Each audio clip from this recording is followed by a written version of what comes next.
We are a year and a half into the COVID-19 pandemic, and many of us are hoping vaccination is the light at the end of this long tunnel and will help bring this pandemic to an end. As part of our effort to support local COVID vaccination, Dr. Scott and I have spent the past few months talking to a lot of clinicians and clinic staff.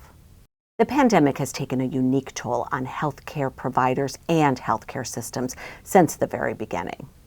But more recently, we are hearing a lot of what I call vaccination recommendation fatigue. Clinicians and staff are growing tired and discouraged by the effort required to encourage some patients to get vaccinated. These conversations led us to stop and rethink how we, as clinicians, talk about COVID vaccination.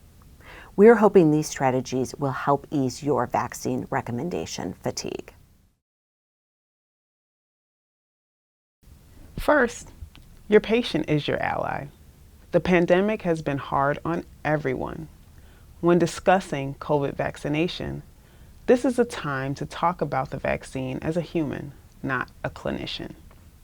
Consider taking off your doctor's hat or maybe your white coat.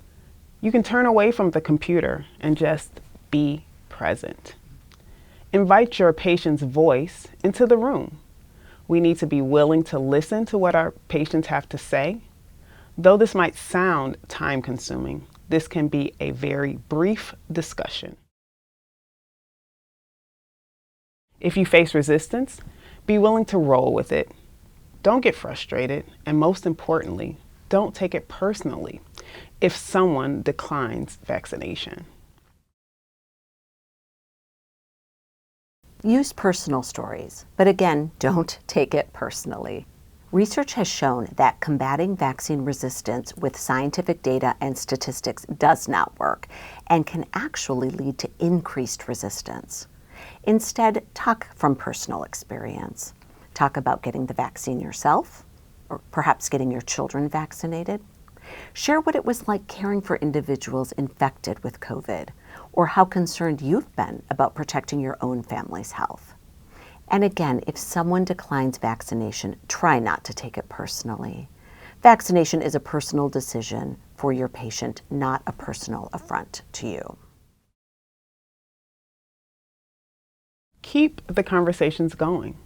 It's okay if it takes multiple conversations to encourage vaccination. Commit to asking during every visit about vaccination status. Don't get discouraged if your patient declines. Respect their choice and revisit it again at the next visit. Though this might feel repetitive, this approach is similar to counseling about other health behaviors, such as weight loss, smoking cessation, or other recommended vaccinations.